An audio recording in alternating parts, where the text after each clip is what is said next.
Recibe un caluroso saludo. Es siempre para mí un privilegio y una alegría el poderme acercar ahí donde tú estás y poder pedirle a Dios que sea quien use este momento para hablarnos. Señor, te pido, bendice a mi hermano que está escuchándome y prospéralo en todo, pero así como prospere su alma. Es una bendición poderle pedir al Padre que nos bendiga y nos prospere. Hoy vamos a ver un tema muy interesante porque no hay como que nuestra alma se mantenga sana. Bien, se ha dicho que hay que tener sanidad del alma. Bueno, ¿y cómo poderlo provocar? Eso quiere decir que nuestras emociones nos pueden traicionar. Entonces, hoy le vamos a decir no a la amargura. Ahí donde estás, acompáñame. Padre, en el nombre de Jesús te doy gracias por tu amor, tu misericordia. Padre, dirige nuestros dichos, prepara nuestro corazón y que podamos, Señor, recibir de ti lo que tú quieras darnos. Habla, Padre mío, te lo ruego. En el nombre de Jesús, tu Hijo, te doy gracias. Amén, amén y amén. Bien, entonces, las emociones. Recuerda, si tú estás en Guatemala, te invitamos a que puedas venir a nuestros servicios presenciales. La iglesia La Reunión te espera con los brazos abiertos y pues la pastora Viti, tu servidor, el pastor Chito Rendón, sería para nosotros un honor el poderte saludar personalmente. ¿Por qué la importancia de tratar nuestras emociones? Recuerda, en una oportunidad yo estaba hablando, enseñando acerca de cobrando ánimo, de cómo es que nosotros debemos de batallar para que el ánimo se mantenga firme, para no entrar a una depresión. Pero también a una depresión la puede anteceder, pues, un rato amargo o una actitud amarga, ¿verdad?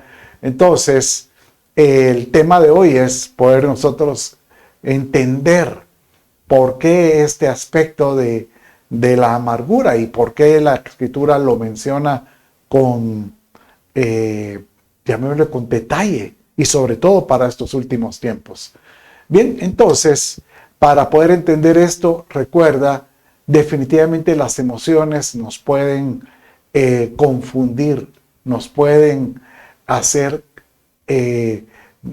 pues retroceder lo que el Padre ha hecho en nuestras vidas. Por ejemplo, quien batalló mucho con esto fue Nehemías, cuando él viene y llega a un lugar donde ha sido asolado, golpeado, la gente vive temerosa pues, recuérdense que no habían pasado muchos años cuando ellos fueron pues prácticamente tomados cautivos, dejaron un templo en ruinas y tienen el temor. ¿A qué horas vienen por nosotros otra vez? Entonces él viene y utiliza una expresión cuando les anima a construir con gozo y dice de esta manera: no se entristezcan, o sea, no estén tristes, porque el gozo del Señor es nuestra fortaleza.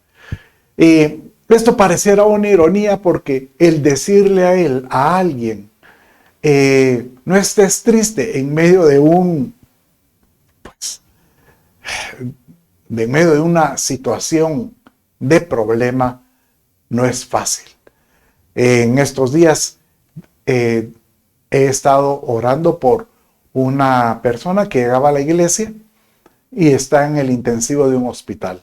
Y cuando lo vi en esta situación, realmente solo ver el impacto de este muchacho enorme cuando estaba sano, grande, robusto, y ahora verlo enflaquecido y todo maltrecho, realmente eso da dolor y da tristeza. Y cómo decirle a los padres, no estén tristes, ¿verdad? Y sobre todo, tratar de darles el ánimo como dice Isaías 51:11. Así también regresarán los rescatados por el Señor y entrarán en Sión dando gritos de alegría. Sus rostros estarán siempre alegres, encontrarán felicidad, dicha, y el dolor y el llanto desaparecerán. Y este verso de Isaías 51:11 es prácticamente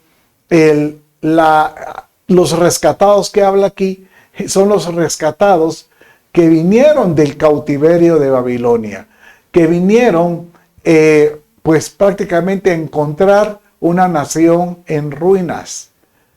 Y el Señor les dice, yo estoy con ustedes, solo encuentren esperanza. Y esto es lo que yo le decía ayer a esta familia cuando ellos me decían, pero ¿por qué sucede eso? ¿Por qué no sucede eso? Yo le digo, tengan esperanza. Muchas de las circunstancias que el Padre permite es para que nosotros tengamos fortaleza en Él, que nos podamos soportar en Él. Porque cuando venga la respuesta, pues prácticamente en medio del dolor podremos dar gritos de júbilo. Pero si tenemos la esperanza en Él, si la respuesta tal vez es adversa a lo que esperábamos, sencillamente al estar esperanzados en Él, podremos decir al final, sea el Señor bendito, le doy gracias a Él. Y yo veo que siempre que hay una situación de conflicto, ayer yo le decía a la madre y a la esposa de este muchacho, porque ellos empezaron como a decirme, pero ¿por qué sucede? Si no han sido malos, no han sido malas, no ha sido una mala madre, y ella empieza a calificarse como una mala esposa o que haya hecho algo. Y yo le digo, no se califiquen, pero no permitan que empiece a brotar en ustedes algún sentimiento de lástima o de falta de misericordia de Dios o porque no fuimos dignos. No, porque eso lo que hace, brota en sí una amargura. Y no hay como tratar la amargura del corazón. Bien dice Hebreos 12:15, mire cómo dice, mirad bien de que nadie deje de alcanzar la gracia de Dios. Realmente, solo por gracia podemos hacer muchas cosas. De que ninguna raíz de amargura brotando, o sea, esos como que nacen, cause dificultades y por ella muchos sean contaminados. ¿Sabe cuál es el problema? El que se deja contaminar con una amargura es que después son de los que empiezan a echarle la culpa buscando culpables en todo momento. Y terminan echándole la culpa a Dios. Y yo hoy vengo a decirte, hoy es un día, yo vengo a traerte esperanza. ¿Sabes? La semana pasada, el mensaje de hoy es una continuación de la semana pasada. La semana pasada estuve predicando de deleitarnos en el Señor. No es fácil deleitarse, pero empecé yo trayendo a colación cómo podernos deleitar. Deleitarnos cuando hacemos honor a su nombre, reverenciando su nombre. Deleitarnos, por ejemplo, cuando leemos su palabra y nos gozamos en ella. Deleitarnos, por ejemplo, cuando nos congregamos, cuando lo buscamos, cuando de por sí queremos estar en su presencia. Hay muchas formas de poder recuperar el deleite. Bueno, de la misma manera, como el deleite, también hay que recuperar el gozo. Y el Señor nos dice que en su presencia hay plenitud de gozo. Mire cómo dice el Salmo 16:11. Me darás a conocer la senda de la vida. En tu presencia hay plenitud de gozo. En tu diestra deleites para siempre. No importa la situación que estés atravesando. Trata de ver en todo al Padre en medio de tu vida. Porque si tú logras verlo, no, lo que va a ocurrir es que en ti va a haber como que una confianza de que Él está ahí. Y si dejas que eso se desarrolle, te va a dar gozo y te va a dar paz, te va a dar deleite, dice la Escritura. No hay como tener esa seguridad que Él está allí. Esto de hacer de Él un deleite es casi como decir, Señor, ayúdame a disfrutarte. Bueno, estuvimos leyendo la semana pasada y hoy voy a complementar este verso que el Salmo 1 habla del justo. Bienaventurado es el varón que no anduvo en consejo de malos, ni en silla de escarnecedores asentado. Pero dice en el verso 2, léalo conmigo ahí en su pantalla. Sino que en la ley del Señor está su deleite. Nosotros no estamos bajo la ley, sino bajo sus promesas. Y en sus promesas medita de día y de noche. Será como árbol firmemente plantado junto a corrientes de agua, que da su fruto a su tiempo y su hoja no marchita, y en todo lo que hace, prospera. Todo lo que hace, prospera. ¿Quién no quiere ser prosperado? Creo que todos deseamos ser prosperados. Bueno, la semana pasada aprendimos de que aquel que se goza y empieza a amar sus mandamientos, aprende a confiar y a deleitarse en el Señor. Pero hoy yo quiero traer a ti con relación a este concepto de que aquí habla de ser como un árbol plantado junto a aguas de corriente. Corrientes que podríamos decir corrientes del Espíritu. Esas son corrientes de bendición. Bueno, sabes que la Escritura hace mención de aguas y las asocia con ríos. Incluso el río de Dios, como que si fuera un río espiritual para nuestra vida. Eso me hace considerar que no hay como nosotros llenarnos del agua correcta, porque somos fuente de agua viva. O sea, si Cristo vive en ti, vive en mí, de mí brotará ríos de agua viva.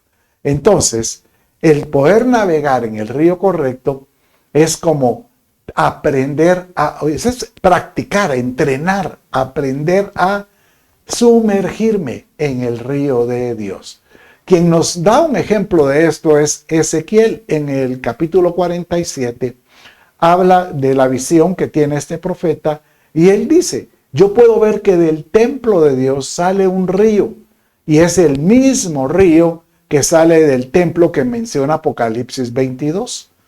Un río que sale pues espiritual y dice que ese río pues como que es un río viviente, porque dice que a los lados tienen árboles. Bueno, eso es lo que él vio el profeta, y dice que él anima, él dice, veo que la persona que quiere sumergirse en el río tiene que hacerlo por etapas.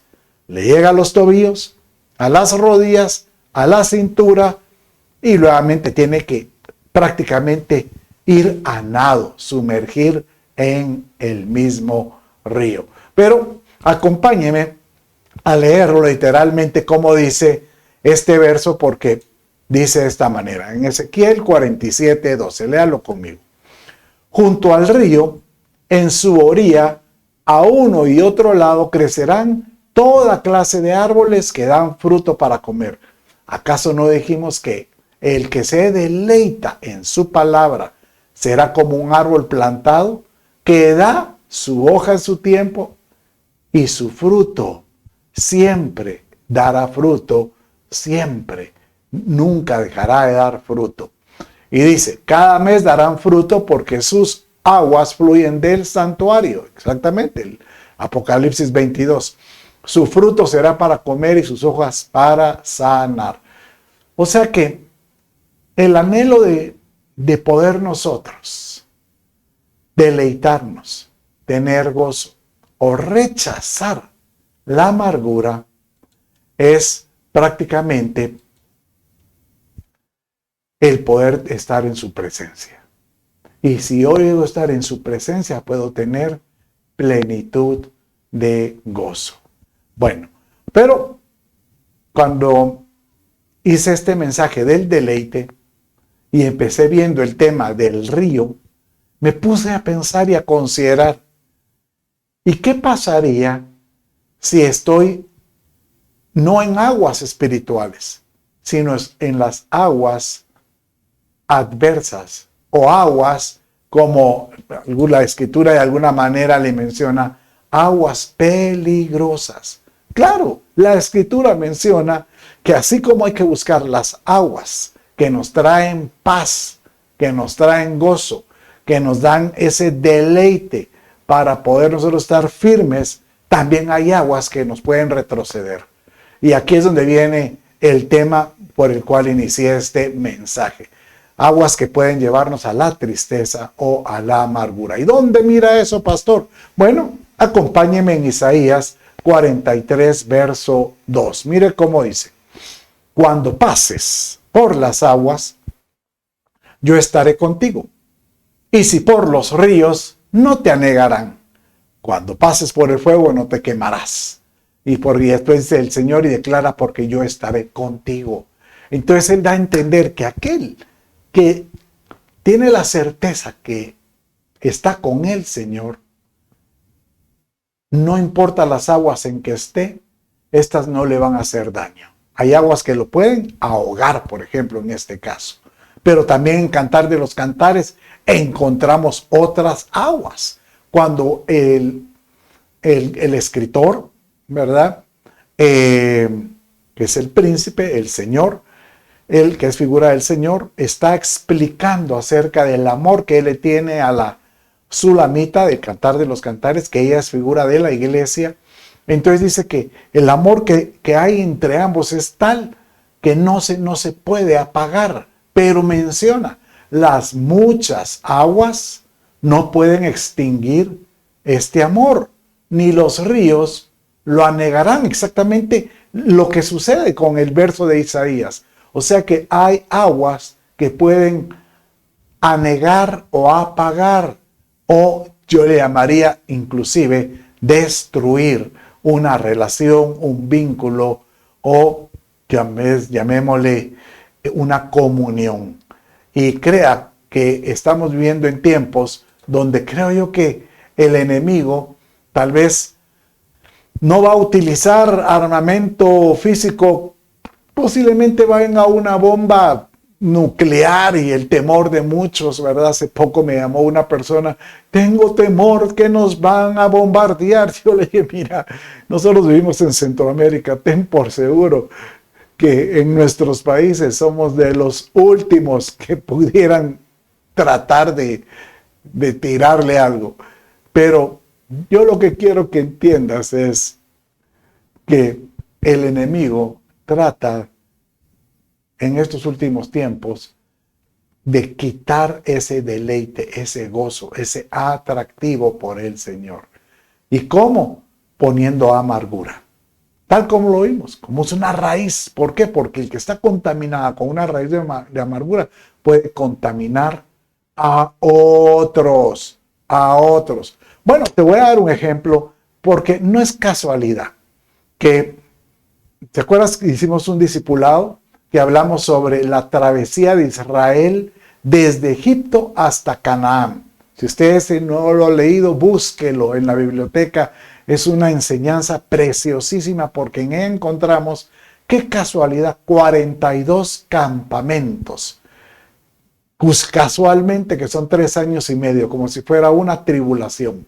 Bueno, pero encontramos que en esa travesía posterior a la apertura del Mar Rojo y que el faraón y su ejército fueron anegados, dice que cuando ellos comienzan en el desierto, la primera prueba que se encuentran son aguas amargas. O sea, dando a entender como diciéndole, si logras gobernar la amargura en esta travesía, ya tienes un buen check de aprobado. Pero si no, híjola, vas a atravesar aguas amargas o una amargura de corazón continuamente. Bueno, y efectivamente, estos se encuentran dice que llevan un par de días, no han tomado agua, tienen una sed terrible y deseosos de decir, ¿qué hay? Danos de tomar algo, queremos algo fresco. Y de repente encuentran pues una especie de acumulo de agua, ¿verdad? Puede ser río, lago, no es río, menciona un tipo de lago o laguneta. Y cuando la prueban es amarga el agua, que es imposible de comer. Entonces, léalo conmigo, dice aquí, cuando llegaron a Mara, que así fue el lugar que le llamaron, no pudieron beber las aguas de Mara porque eran amargas. Por tanto, el lugar le pusieron el nombre Mara, valga la redundancia. Y murmuró el pueblo contra Moisés diciendo, ¿qué beberemos? ¿Sabes? ¿Por qué Dios permite esto? Porque Dios desde el inicio estaba preparando el corazón, el carácter del pueblo israelita para poder atravesar cualquier otro tipo de situación que te pueda provocar una raíz de amargura y que tengas el carácter para vencer. Por eso yo le llamé a este mensaje no a la amargura, porque eso crea raíces que pueden contaminar a alguien más. Y me voló la cabeza, y yo espero que hoy te vuele la cabeza también, cuando menciona Apocalipsis, que usted sabe que es la revelación de Jesucristo, y habla de estas, llamémosle, aspectos trágicos que van a haber en los últimos tiempos. Yo predico, y muchos lo hacen, que estamos viviendo esos tiempos y que estamos a la espera de algo que nos va a asombrar, y por eso tenemos esa esperanza y ese gozo. Bueno, entonces, dice en Apocalipsis capítulo 8, cuando están sonando las trompetas, bueno, en el capítulo 6 inclusive comienza hablando acerca de la apertura de los sellos. Y muchos de los sellos ya fueron abiertos. E inclusive muchas de las trompetas, las primeras por lo menos, ya se han estado tocando. Y yo creo que la tercera trompeta que menciona este capítulo 8 está sonando ahora de una forma muy especial. Y dice de esta manera la escritura. Vaya conmigo en Apocalipsis capítulo 8, vamos a leer 10 y 11. El tercer ángel tocó la trompeta y cayó del cielo una gran estrella. Usted dirá, pero mire, no ha caído todavía una estrella. Bueno, mire, yo veo que muchas de estas figuras que vemos aquí son espirituales y como van a ser físicas. También hay mucha teoría, llamémosle conspiración, que mencionan que hay un planeta que está por pasar muy cerca de la Tierra. Pero indistintamente, lo que sí creo yo que esta es una figura espiritual que va a caer sobre la Tierra como una especie de deslumbre que va a deslumbrar el corazón de muchos. Y dice aquí, una estrella ardiendo como una antorcha, y cayó sobre la tercera parte de los ríos, sobre los manantiales de las aguas. El nombre de la estrella es Ajenjo. ¿Y sabe qué significa la palabra Ajenjo? Es amargura. Y en ruso es Chernobyl, casualmente. Y la tercera parte de las aguas se convirtió en Ajenjo. Y muchos hombres murieron por causa de las aguas porque se habían vuelto amargas. Entonces usted dirá, pastor, ¿por qué mencionó Chernobyl y por qué mencionó una estrella que no ha venido? Porque hay proporciones en este libro de Apocalipsis que es como que se conjugan varios aspectos que están transcurriendo, que han transcurrido y van a transcurrir y con la misma figura. Por ejemplo, qué casualidad que habla de esta palabra específica, ajenjo, que significa que en ruso es Chernobyl, donde fue aquel acontecimiento terrible, donde murieron muchísimas personas, donde fueron contaminadas muchas aguas de la región, y por no decir de que también es como que un anticipo de lo que Dios dice de lo que podría estar pasando en el futuro. Y sí creo yo que mucha gente va a ser contaminada con un sentimiento de amargura. Por eso tenemos nosotros que decirle no a la amargura y tenemos que pedirle a Dios que nos muestre cómo superar ese efecto de la amargura. Bueno, yo te voy a traer hoy varios aspectos de cómo es que se puede resolver la amargura en el corazón. Te voy a contar una historia. Y esta es una historia que varias veces yo he platicado de este personaje. Y es de nada menos que Ruth. El libro de Ruth. Acuérdense, esta era una mujer moabita que vino a casarse con un varón de Dios llamado Booz. Pero toda la historia comienza con su suegra, Noemí. Y mire, el nombre Noemí significa alguien que es placentera o deleite, alguien que tiene el gozo del Señor, alguien que se deleita en el Señor. Y comienza con el nombre de su esposo, que es, pues, mi Dios es rey, ¿verdad? Entonces dice que tienen hijos, pero están viviendo una crisis. Y empiezan a marcar con sus hijos con nombres de las crisis, ¿verdad? De cada uno. Pues posteriormente se mueven a Moab. O sea, hay muchos que cuando están atravesando el trago amargo, algunos le dan la espalda o buscan la respuesta en otros medios. Y ellos se fueron a Moab, que es como si fuera una figura del mundo. Y estando ahí, muere el esposo y los hijos de Noemí. Entonces, imagínense que ella se llamaba Deleite y que su convicción en Dios era muy fuerte y ha recibido palo todo el tiempo. Cuando ella decide regresar a Belén, o a su lugar de origen, una nuera, Ruth, decide acompañarla. Y es más, este es un verso que ella aparece en el capítulo 1, donde ella dice, donde quiera que tú vayas, yo iré. Y donde quiera que tú mueras, yo moriré. Tu Dios será mi Dios. Y eso quedó muy marcado en el corazón de Noemí. Pero cuando ellas están entrando a Belén, aparecen familiares, vecinos, y cuando miran a Noemí dicen, pero miren quién viene. Viene Noemí, ya viene de regreso. ¡Qué alegría!, dice. Entonces, ella les responde de esta manera. Léalo conmigo. Dice así. Caminaron pues las dos en Ruth capítulo 1, versos 19 y 20. Pues las dos hasta que llegaron a Belén. Y sucedió que cuando llegaron a Belén, toda la ciudad se conmovió a causa de eso. O sea que Noemí y su esposo, pues Elimelec, eran conocidos. ¿No es esta Noemí? Y ella les dijo, mire, esa es la respuesta de Noemí. O sea, la respuesta de ella fue, ya no me llamen Noemí, ya no me llamen placentera, ya no me llamen que tengo deleite, ya no, llámenme Mara. Cabal, el mismo nombre que vimos hace un par de plantillas con Moisés.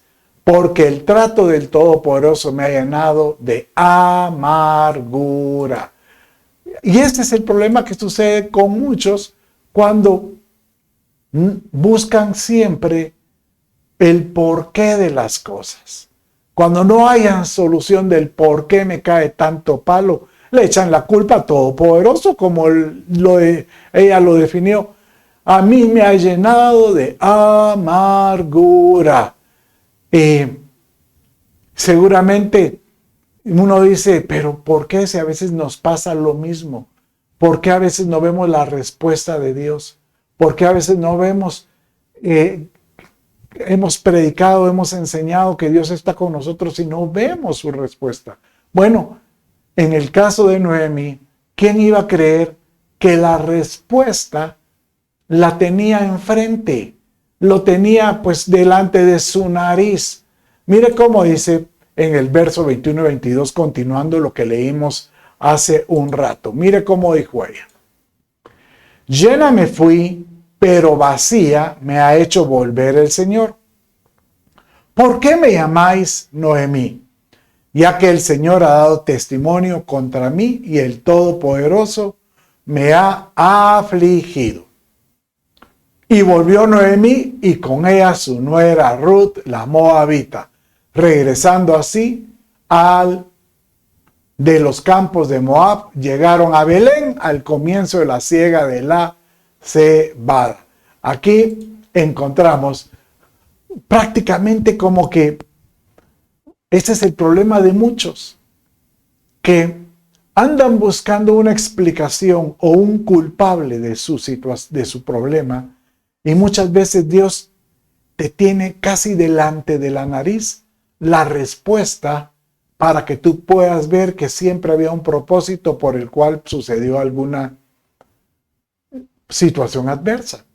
Imagínense que esta dice, ay, llena me fui y el Señor me hace regresar vacía. Pues, ¿cómo puede decir que regresa vacía si ahí está regresando con su nuera Ruth? Tal vez como quien dice que no le había encontrado el valor a Ruth. ¿Y quién iba a creer que Ruth vino y ella fue la respuesta? La respuesta que ella necesitaba estaba en Ruth. Porque por medio de la disciplina de Ruth de trabajar, de espigar en los campos de Booz y de tener gracia con Booz y poder adentrarse a la tienda de Booz y tomar el valor y decirle, cúbreme como marido, y la cubrió y regresó le devolvió a Noemí el gozo de tener un esposo, aunque no fuera su hijo, pues de ella, pero tuvo la oportunidad de tener un esposo que vivió como su hijo, porque dice que Noemí terminó criando. Ella fue la nodriza, la madre postiza, como la madre de los hijos que estos dos tuvieron. Y ella recuperó el gozo. Entonces, yo lo que vengo a decirte hoy es, no lamentes muchas cosas de tus problemas o de las cosas que tenemos. La respuesta la tenemos enfrente. El problema es que a veces no lo vemos y tenemos que doblar rodillas y decirle, Señor, muéstrame, muéstrame. Por ejemplo, ¿se acuerda cuando vimos el caso de Moisés? Cuando él viene y dice, estas aguas son amargas, y el pueblo empezó pues otra vez a reclamar y a tener sus rebeldías, ¿verdad? Pero dice, miren lo que dice el verso. Entonces Moisés clamó al Señor y el Señor le mostró, ¿en dónde estaba? Le mostró un árbol. Delante de sus narices estaba la respuesta. Mostró un árbol y él echó en las aguas y lo echó en las aguas. Y las aguas se volvieron dulces. Entonces Dios dijo, ¿entendieron? Si ustedes hubieran clamado a mí, yo siempre tengo la respuesta. Entonces vino y Dios les dio un estatuto y una ordenanza y ahí los puso a prueba. Prácticamente el estatuto fue, yo convierto lo amargo en dulce. Yo convierto una tragedia en bendición. Yo convierto una lágrima en una sonrisa. Tal como Jesús lo dijo que Él vino a hacer cuando hizo en Isaías capítulo 61, que Él vino a Isaías 61, sí, cuando Él vino a establecer, a liberar, a dar una visión en todo sentido. Y sabes que esta figura de este árbol es la figura de Jesús. Por supuesto. Jesús nos dice que Él es el árbol de la vida. Jesucristo es el árbol que nos da a nosotros ese placer, esa certeza de que Él tiene el control. ¿Se acuerda cuando le mencioné que Ezequiel dice que él estaba en el río y miraba que habían árboles, que hojas sanaban, hojas que daban como que alegría en el que las tomaba, como es figura de las personas, ¿verdad? Pero en todo esto siempre había un árbol principal, y es el mismo árbol que aparece en Apocalipsis 22, verso 2. Y es el mismo árbol que prácticamente se vio en el Génesis, en los primeros capítulos del paraíso, cuando Dios les dijo, de este árbol no comerán, ¿verdad? El árbol de la vida. Entonces, mire cómo dice en Apocalipsis 22, verso 2. Dice así: en medio de la calle de la ciudad y a cada lado del río estaba el árbol de la vida, que produce 12 clases de fruto, dando su fruto cada mes. Y las hojas del árbol eran para sanidad de las naciones. Prácticamente diciendo que Jesús estaba al centro, estaba ahí como tomando el control de la ciudad de la Nueva Jerusalén. Y que de ese templo fluía ese río, y seguramente alrededor habían muchos personajes que eran como árboles enraizados, dando ese brío. Yo hoy vengo a decirte, no te desilusiones. Tan solo pon a Cristo Jesús como la esperanza de cualquier situación que estés atravesando. Y verás, dice el Señor, que yo soy Dios. Y verás que yo estoy contigo en todo momento. Bueno, quiero relatarte otra agua que aparece en la Escritura. Vamos a ver dónde la encontramos.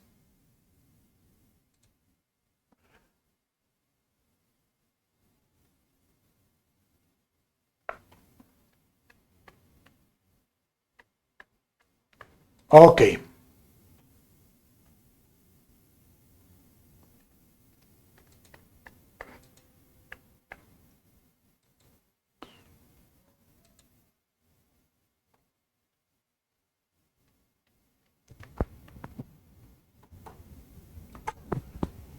Aquí está. Perdón por la interrupción, pero por un momento dije, ¿dónde está? Y aquí está. En 2 Reyes, capítulo 2, verso 19 al 20, dice de esta manera. Léalo conmigo. Y los hombres de la ciudad dijeron a Eliseo, esto le pasó a Eliseo: he aquí el lugar en donde está esta ciudad es bueno. ¿Cómo?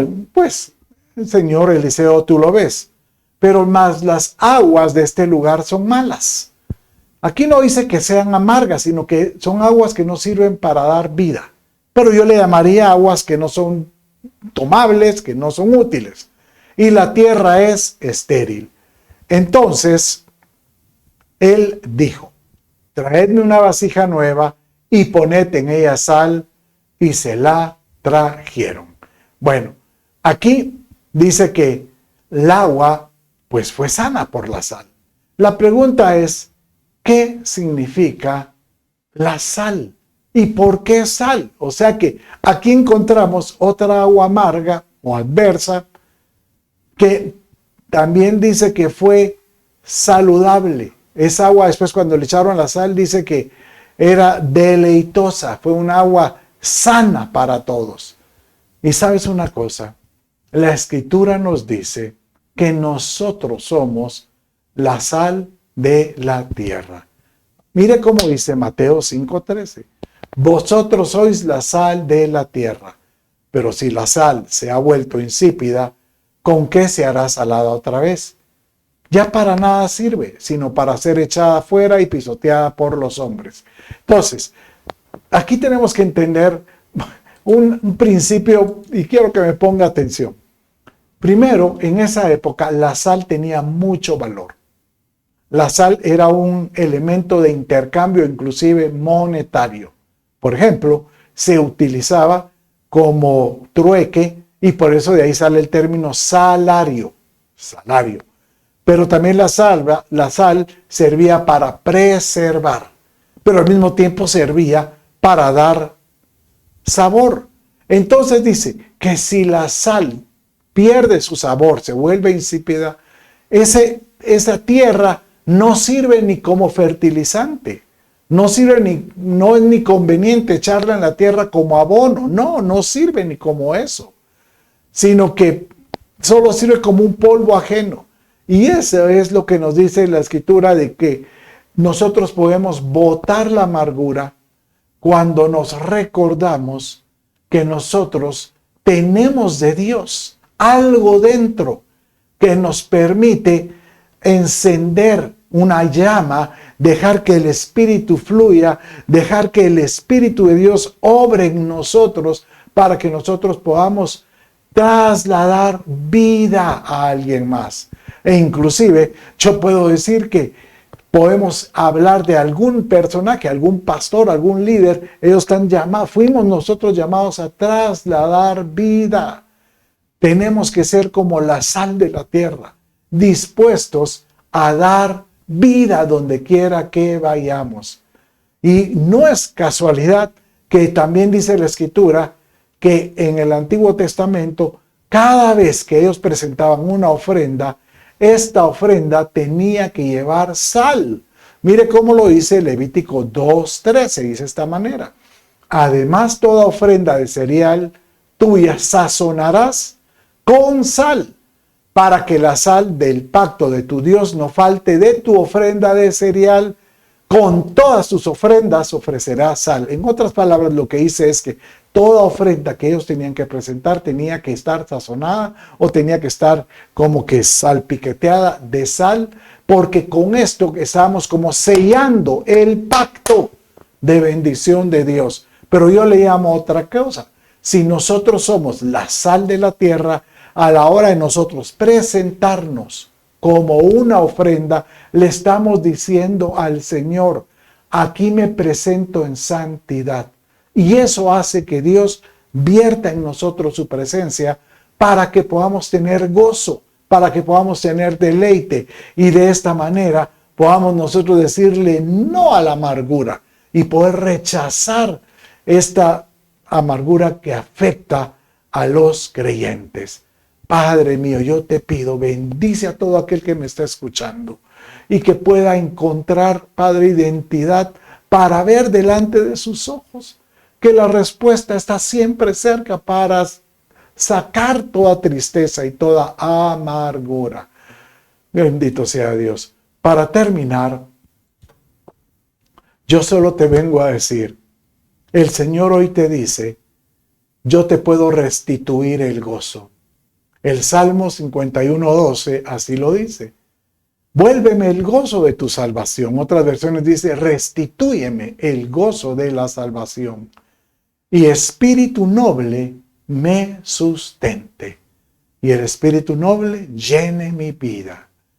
Padre mío, yo te pido, todo aquel que me ha estado escuchando hoy, yo te ruego, mi Dios, hoy te conviertas por Padre, por Señor, y que hoy entendamos, oh Dios, que la amargura no es parte de tu carácter.